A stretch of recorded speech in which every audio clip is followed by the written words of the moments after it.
Making medicine in the apothecary. This jar right here is the first harvest of the year here from my garden. Oh my God, of course, as soon as I start to record, there's a leaf blower. Let me go close the window.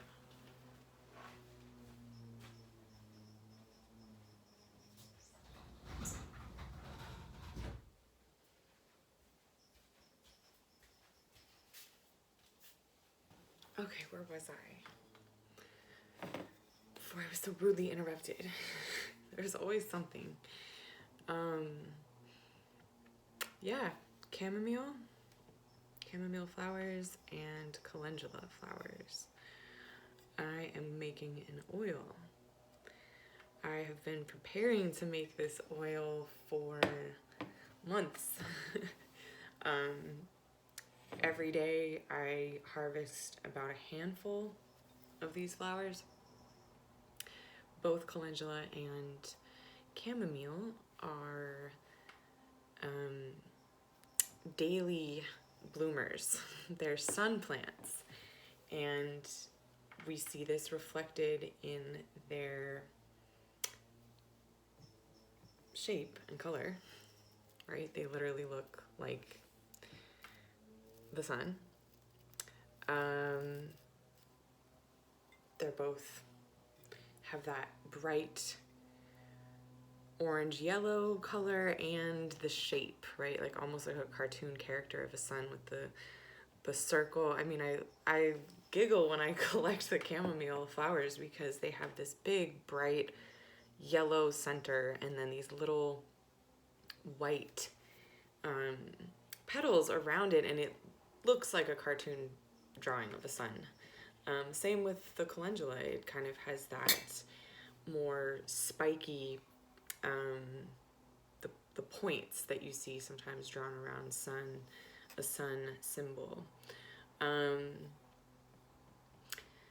And we also see this solar quality reflected in how they're harvested or how they bloom. So some plants take longer, have longer cycles, and these two, every single day, there's new blossoms opening. And they actually prefer to be harvested every single day. As soon as one blossom opens, the next one is ready right behind it. It's, budding open. So as soon as you pick that open blossom, you free up the energy of the plant to focus on the next one. So these really like to be consistently harvested daily, and this reflects the sun. The sun has this daily light cycle, right? We experience every single day, we experience the sun return and offer light, offer this expression over and over and over and over. It's relentless, right? There's no stopping. There's no running out. You don't have to it's generous. It's extremely generous, and it's extremely expressive. And this is the energy of the sun, and this is the energy of solar plants. That's why I'm going to use sunflower oil for this oil.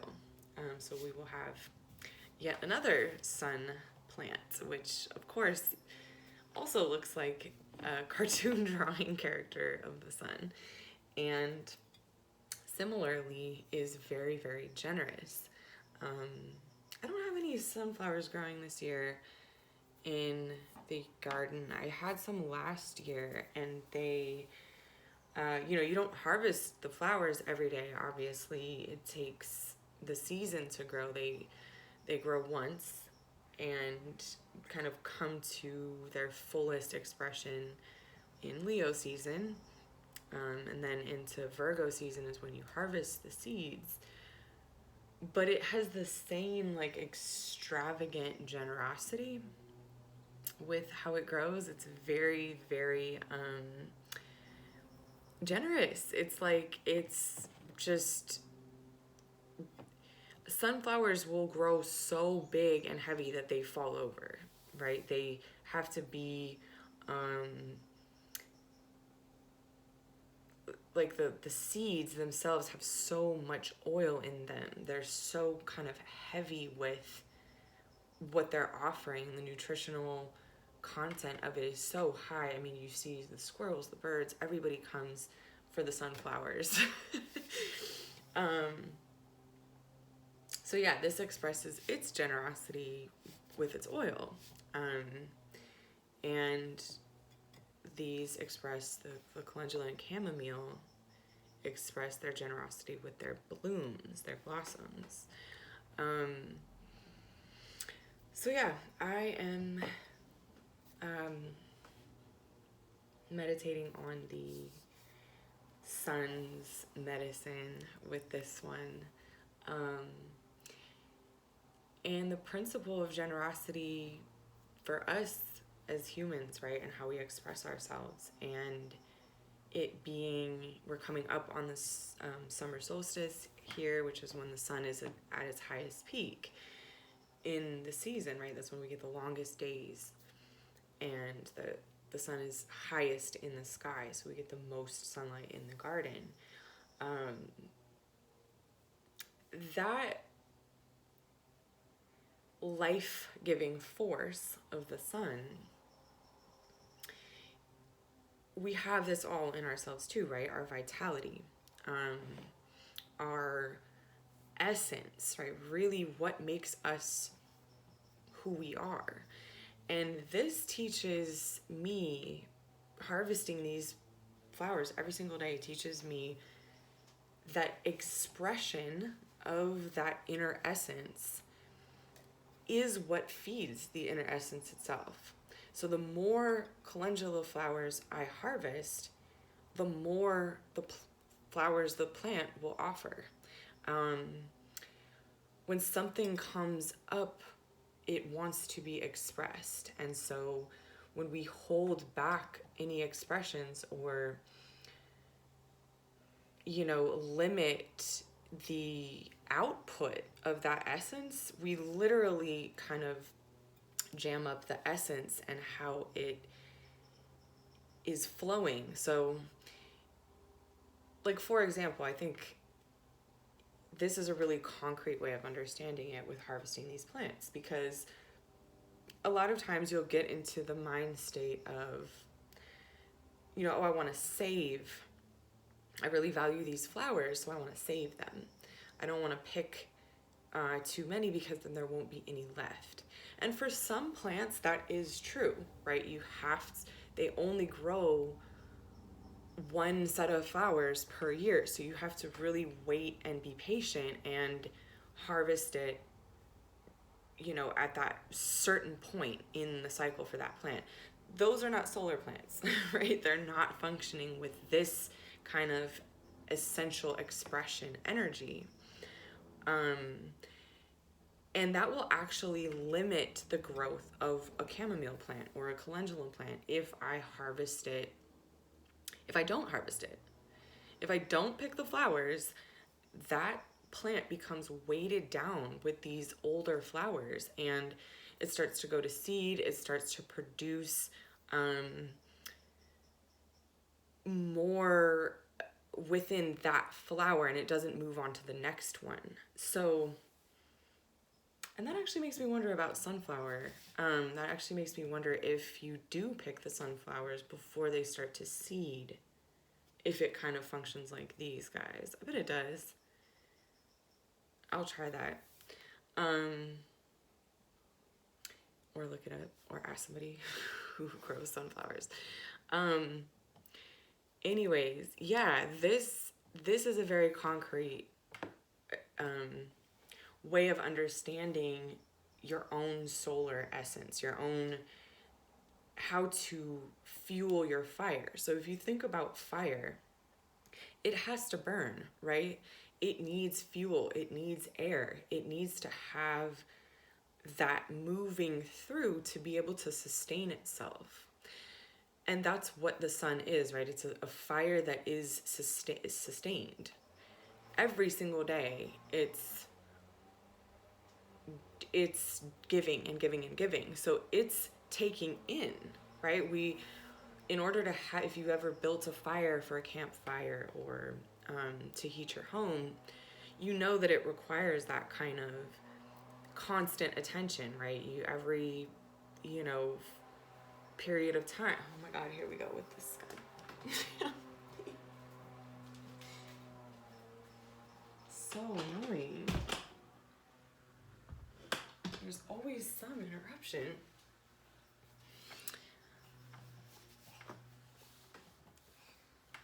So, yeah. That is right, that's what I was saying. How we treat plants, solar plants, and how we observe the sun functioning, right? And how we observe fires functioning if you are tending a fire to keep it going. This is the same way we need to approach our own inner essence, our own fire. This kind of continually giving it air, expression. And we just had this Gemini new moon, and so I've been really thinking about that interplay between air and fire, right? Words and vitality, expression and essence. There's a fire can't burn without air, right? It needs that fuel. That's what it's consuming, and then it creates movement and it expands through the air, right? Hot air gets larger, it expands. So we see this interplay of expressing ourselves and expressing our essence actually refuels that essence. It doesn't deplete it. It's not a limited resource. The more you use it, the more you express it, the more you put it out there, the more you release your creations, the more creativity you actually have.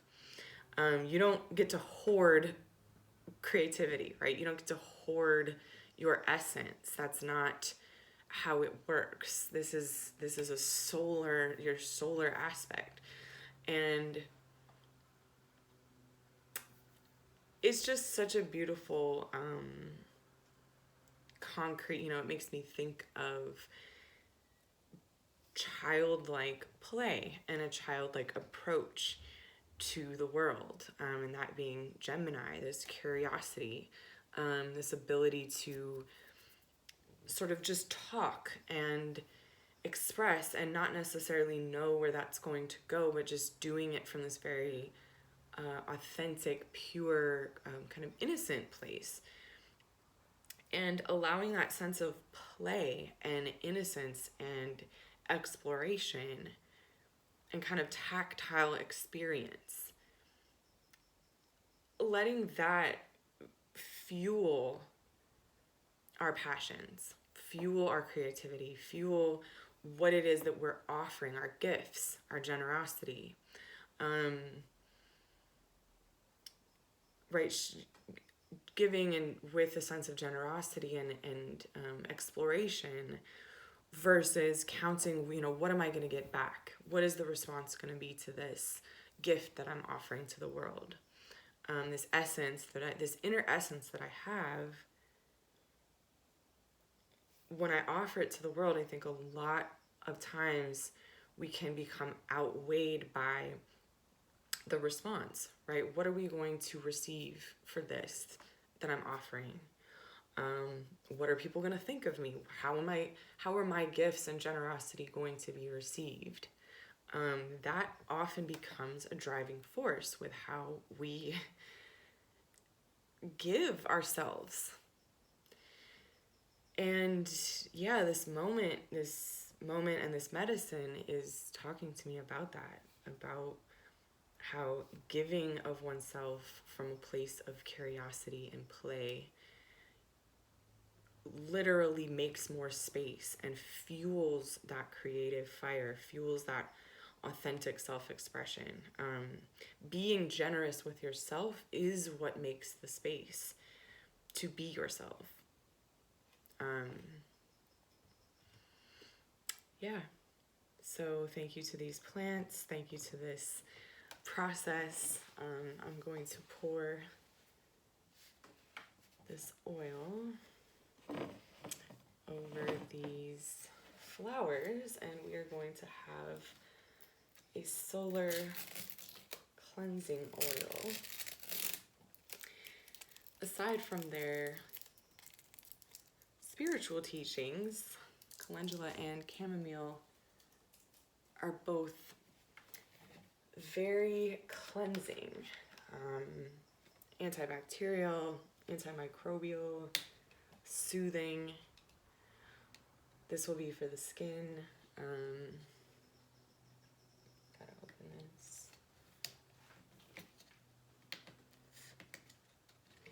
So this oil will be going in my cleansing oil that I make for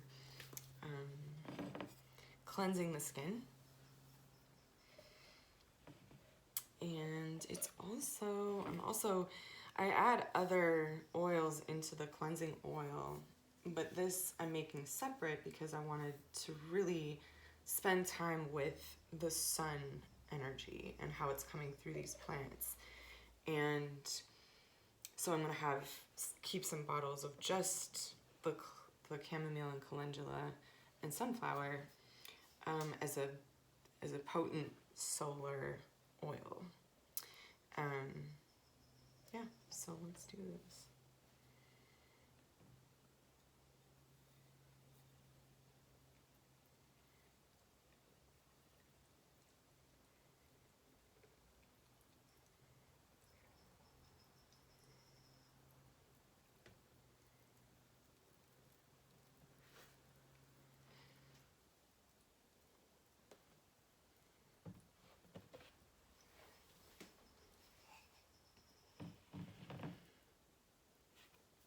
Let that settle for a minute. And I'll top it off. These oil preparations, I pour the oil and then let it infuse with the plant matter for like 3 months at least to get it really strong. And this one I will be placing in the sun, doing a solar infusion. Certain oils you can do that with. They don't get degraded in the sunlight, so we will be doing that. Charging it up in the sun. The sun also works as a gentle heat source. When I don't use the sun, I'll oftentimes use just like a heating blanket or a heating pad to heat oils very, very gently. Look at that. Beautiful. Give it a good shake.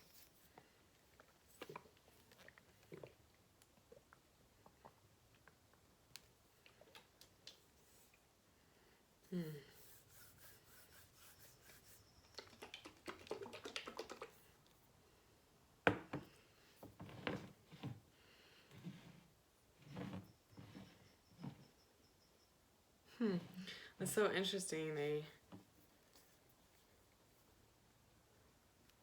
both float. Both of these flowers float, so they're kind of both separated, one on one side, one on the other side. That's so interesting. Huh, well, they're both reaching for the top of the jar. Sometimes, some of them will sink and some of them will go to the top, and watching how they interact is always interesting. These two are kind of mixing. We'll shake it more and they'll mix up This feels very much like a Gemini Leo combination. Both calendula and chamomile, and sunflower. I feel very, ooh, sorry about that. Feel very childlike and very, tapped in with that Gemini part of the sun season, which we're in now, which is approaching the highest point of the sun. Leo is not actually the highest point, right? We have Cancer. The summer solstice comes between Gemini and Cancer. So Leo's kind of more like the golden hour of the season, the growing season, when, the month after it's at its highest point, the sun, which the quality of the light actually changes at this point, and we do get more of like a golden quality later on in the summer. But this moment that we're at, Gemini, late Gemini season, is truly, the peak or the pinnacle of sunlight in the garden. And so that really feels like a important place between Gemini and Cancer. And Cancer is water. Cancer is the heart. Cancer is what we care about and hold dearly.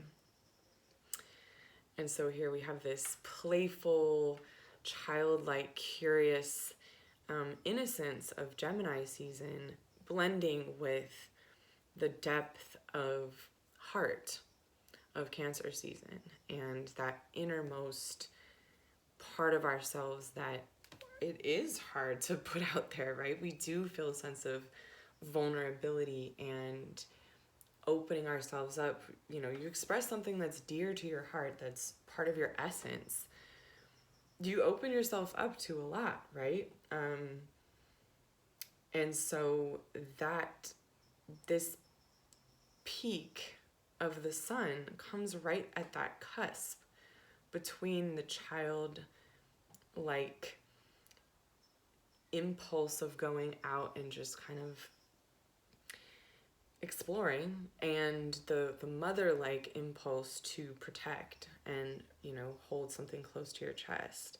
And so it feels like it's right, that sun, that inner sun within us it's kind of negotiated right between those two spaces. How do we express that innermost tender, vulnerable place?